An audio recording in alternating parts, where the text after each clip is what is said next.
Hello and welcome to Furious Tea Break. See, I'm using the sign from the last episode of Junk in the Trunk, and this is another episode of Junk in the Trunk. So yes, we've come back out to the garage. It's not quite a proper Junk in the Trunk yet because currently you're still sitting on the bonnet of the Mercedes W123, which is still covered in junk. There's about to be a side episode on this channel of clearing this garage out so I can actually get to work on this car.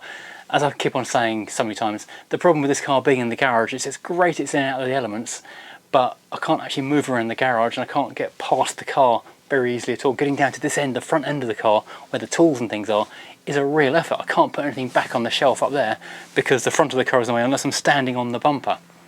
Not ideal. So, at some point in the next week or so, I'm going to empty this garage out completely, get underneath this car, sort out the fuel pump again, get the car outside, switch places with this and the P6 V8, and the P6 can live back in the garage because that's littler than this car, believe it or not, and I can actually move around it. I'm also going to rework all this stuff on the side. I'm going to put some different shelves up here that are, well, just different, so I can arrange things differently, because currently all the jacks and things are kind of shoved under the back of the car, so getting this car in and out is also a major effort. So I can move the jacks down there, move these hangers, put the shelves a bit higher up so we've got room to walk down the side of it. There's a whole big plan emerging out of here somehow, and then also we can get on with actually fixing this car as well, which would be rather nice to do also. I had a ride in a W123 230e this week, doing something on YouTube related, and it was really very nice indeed, so it'd be rather nice to get this one on the road as well. Anyway, back to today, Junk in the Trunk. You guys send me random stuff, I open it and we share with the class. This isn't Furious Driving main channel, this is the side channel in case you're wondering and want to get angry and unsubscribe. Subscribe to this one instead. So yes, without further ado, I think that's the essential words in this situation. Let's see what's turned up. Now, first of all, I'm going to start with a chap called Ian, who I met the other day. Very nice guy, viewer of the channel, owner of an interesting car that's going to be in a review before too long actually. But he saw, I mentioned in a video recently, that the Crown Vic needs probably an 096 battery because the one that came from America is dead, and he said, I've got an 096. He said it's not perfect in terms of health, but it's like 98% according to the tester, but that's not quite good enough for the new BMW it was running in. Would it be any good? And I thought, well, yeah, thank you, that's brilliant. So I will endeavour to lift it up without doing my back in. We got this 096 battery. Blimey, it's heavy. Unfortunately, it turns out what I need is an 096R, where the terminals, the positive and negative on the top, are facing the other way around because the cables won't reach this way around, which is really irritating. That is heavy. Because currently the Crown Vic, yeah, it's a bit hit and miss if it will start or not every time. But so sorry, Ian. I really thought we got the thing sorted. So back to square one, unfortunately. But at least we'll square half, because now I know exactly what I need. But Ian was having a bit of a clear out, so he became pretty much a one-man episode of Junk in the Trunk for straight out the bat. So he had some LED side light bulbs which no longer fit his current car. He also had some other LED bulbs, I think it's H7 headlight bulbs, don't fit his current car, and it doesn't say what these ones are. These ones says E4, I don't think that's the size. These are also headlight bulbs that don't fit his current car because it's got built-in LED headlights. I've also got a pair of Auxito, because we went on the Auxito, followed the Auxito link in the previous video. These are some of the kind of standard sized bulbs we use in so many things. Oh, those are amber ones for turn signals, so I can find a home for them in any number of cars, because old cars from the 90s, the lights just aren't that bright compared to modern cars, so you don't want to make them stand out as much as possible. Likewise, the little W5W side light bulbs go into everything, interior lamps, side light bulbs, all kinds of things, number plate lights. And there's a couple more LED light bulbs here as well, Auxito. Oh, the regular. These are regular H7s, I think these are just ones that are standard. But that's also good because Mrs. Furious, her new shaped Mini Clubman, that blows its right hand front headlight bulb all the time. So I'm getting through so many of these things, it's not even funny.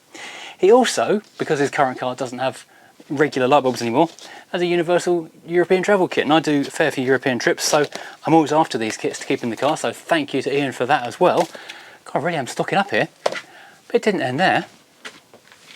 Delving back into the Mercedes, left over from some building work, he's got these external LED or waterproof LED downlights which he had in his garage, which are absolutely fabulous and will be so good for the lean-to outside there. These give out an absolute ton of light. Can I open this one as well? Yes, so I just need to extend my wire out that was running the old floodlight on the side of the garage onto these things and get myself bada bing some work light out there, so come the dark winter months I can keep on tinkering and tooling away on the cars out there. So I was about to say thanks Ian, you're an episode in yourself, but it doesn't end there. I turned up in the Punto. I didn't think the Punto was going to be big enough. You can't quite, you can just about see the word Draper just there.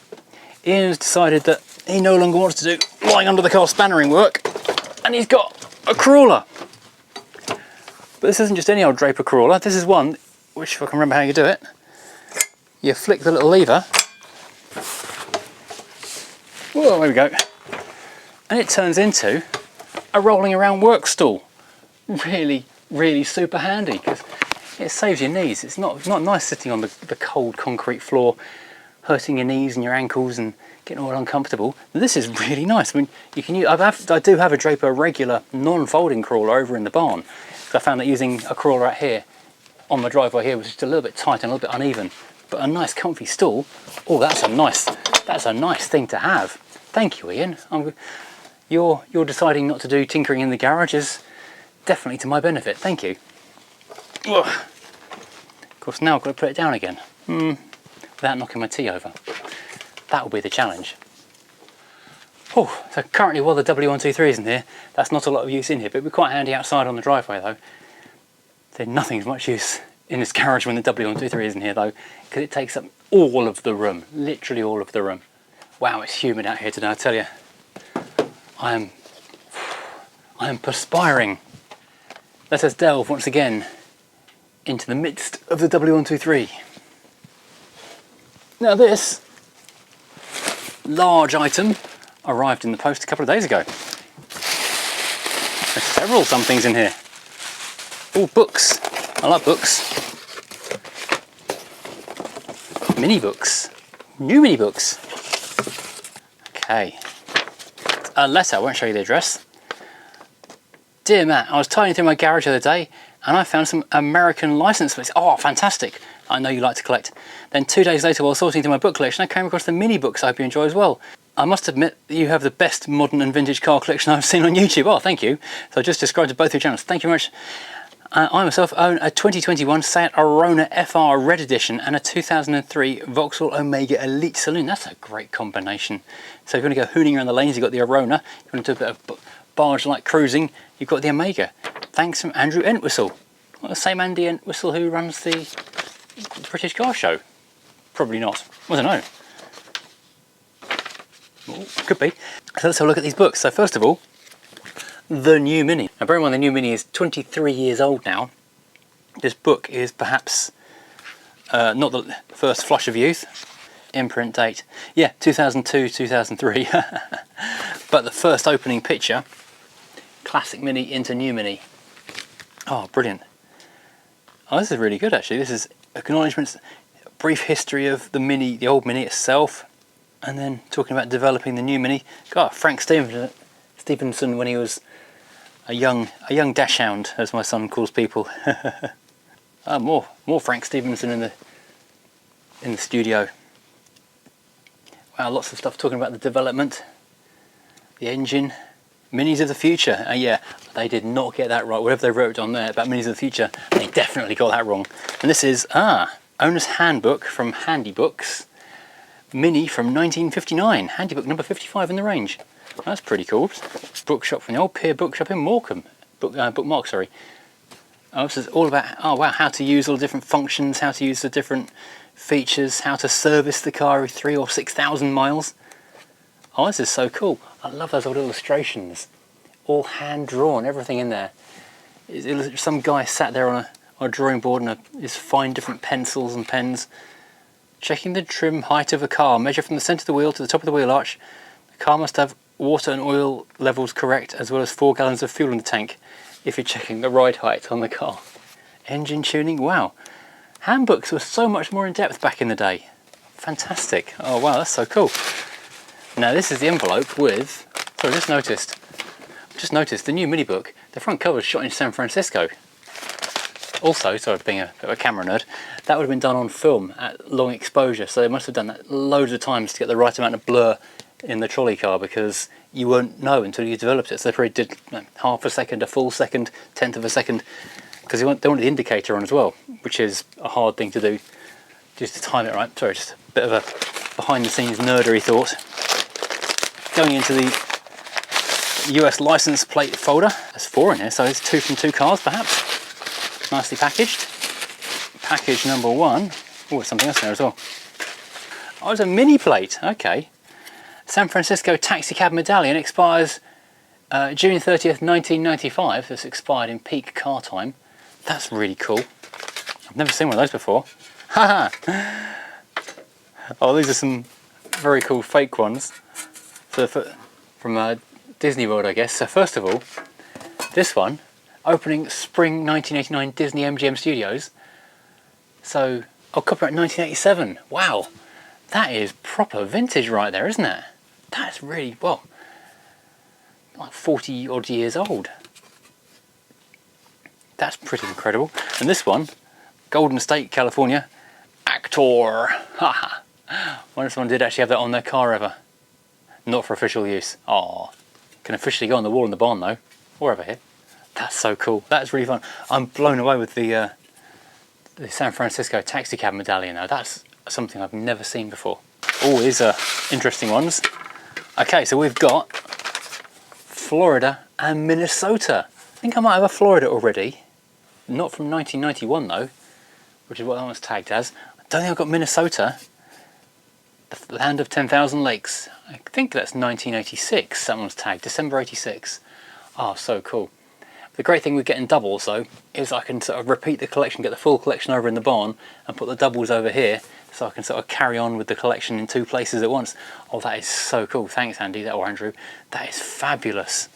Really, really cool stuff. Find its way onto the wall of the barn very shortly indeed. Oh, thank you, that's really cool. Now this I think is the one that's been waiting longest to be opened. Mini Mazda wheel centers, it says in the envelope, so that's interesting. We'll open this with care. Mit care. Looking for a return thing. There's no address and there's no name to say who it's from. Now these, interestingly, there's all 4 the same basically. These are mini centers. Okay, they're a little bit different from the wheels that I've got, because I've got the steel wheels and these go into one of the alloys or possibly one of the hubcaps. Quite cool. I think these are in the original packaging as well. So they clip in. I wonder if I can pop out those centre bits of those to go into the mini steels that I've got. I don't think those will clip over the mini steels, but I can try. I can have a look. So yeah, it's 4 of those. The person hasn't put a name in it. Whoever you are, thank you, whoever you are. That's very kind indeed for sending that over. I really do appreciate that. I'll try and see if I can cannibalise bits of these to go into the Mazda.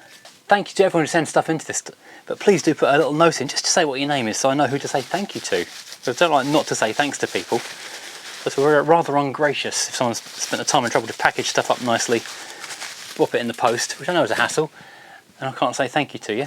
But thank you, whoever you are. That I will try and do what I can to cannibalise that into the Mazda. I just interrupted the recording because a friend was just texting me a picture of a Rover P5 radiator grille in a junk store. And I'm thinking, oh, that'd be great junk in the trunk to go and get that. Waiting to see how much it's actually going for. Right, let's go back on here. We've only got a couple more things in. There's not a huge junk in the trunk, but you know, enough to keep us interested, I hope. Oops, a daisy. Let's get this one out. Okay, this one is from Cottage Metalworks. And I think Cottage Metalworks sent us the Rover clock, didn't they, a little while back. So let's have a look what we've got in here. It was the Viking ship. Here we go, Cottage Metalworks. Find them on Facebook, on Cottage Metalworks, and also etsy.com/shop/Cottage Metalworks. Find the stuff on there. And this is, hello Matt, hope you're keeping well. Love the videos and keep up the excellent work. Sent you the Rover clock back at Christmas. I was right, it was you. Along with the mini baubles. Yes, I'm waiting for next Christmas to hang the mini baubles. They're like, and the mini baubles, they were like laser cut mini outlines in red, which I'm looking forward to. The main reason I'm looking forward to Christmas is to hang them up, basically. I thought you'd like this clock I made for you as well. Thanks, Ian, Cottage Metalworks. So that's what we've got here. Oh wow, that's a nice custom one. Haha. That is the Furious Driving logo as a clock. That is a great idea. I've not got any AA batteries out here. That is so cool. I'll wind that around to a different time so you can see there we go. You can see the furious driving steering wheelness of this. Well, this is so cool. This needs to go in the barn somewhere, or I don't know. That's just brilliant. Ian, your laser cutting is fantastic. That is so very cool indeed. I mean, that is, you'd think that would be a little fragile with the tiny little strips holding it all together, but it's actually really quite tough. Not that I'm sort of putting force on it, obviously. Well, that is so brilliant. Thanks, Ian. That's so cool. If you like Ian's stuff, then please do head over to Etsy or Facebook and find his creations on there. That's brilliant. To hang that up somewhere. Oh, I need some. Is that in shot? Just about. Yeah, whoever had this garage before me, going back a few years now, they put little screws all over the place. And I'll be honest, I've never taken all this shelf and this cupboard and various things down off the wall. And I really need to, because I've just kind of just used it as it was, and it really isn't suitable for me at all. Right, only a couple of bits left now. Okay, no return on this one, but someone's got a new phone. And this is something we spoke about on Facebook. Hi Matt, here's the water bottle for your Rover V8. They were used by BL from the 70s to the 90s on everything from the Mini, Marina, Range Rover and the SD1, to name but a few. Rimmer Brothers have just started to remake them, but they're £166 a pop, so I don't think they've sold many. I don't think so either at that price. Now there's two ways to fit this to your car. Both have bottom outlets on the bottle piped to your overflow on the radiator, and the top outlet just needs a pipe leading to the floor in case of overflow. You can either use it as, basically there's a long explanation of how you use it, but either use it as an overflow bottle with a radiator cap on the radiator and a pressure cap on the bottle, or as an expansion bottle with a non-pressure blanking cap on the radiator and then a high pressure cap on the bottle. Either way, as he says, should work out better than the Chinese thing. Well yeah, in fact it's proper BL as well. It needs a blooming good clean, so I need some, what, Sterident tablets, or the false teeth tablets, I think those are what you use for cleaning these things out. So yeah, that then runs, that goes from the radiator and that runs to ground, so does its thing that way. So yeah, that's genuine BL item back in the car again, which is kind of cool. So thank you Adam, that's really kind for sending that over. It's only better than spending £166, which is what I didn't want to be doing, to be perfectly honest. There's one final thing, which wasn't posted in by person. This is from the Circumfence, the ocean shall provide. I was driving down the road the other day, and I posted this on Twitter when I found it. Everyone was just swerving around a lump in the road, and I think I was in the MX-5 at the time, and so I had quite a good low-down view of what was coming up, and I could see it was a hammer, a pretty decent lump hammer in the middle of the road that must have fallen off a work truck somewhere. So I didn't want it to go and get flicked up and hurt someone, so I pulled over and picked it up, and when I saw the side of it, the brand on it is Bulldog brand. Like BDX. I did tweet them in the tweet. Hopefully they were amused. They've branched out into hammers apparently.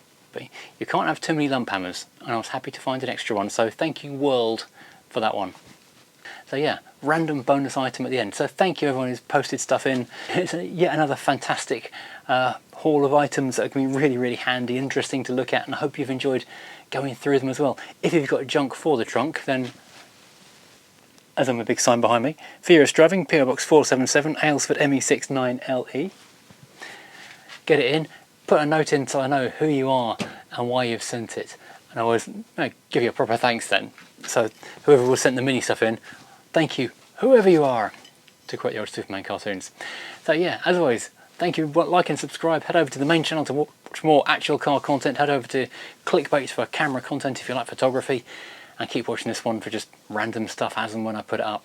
Hey, thanks for watching, goodbye.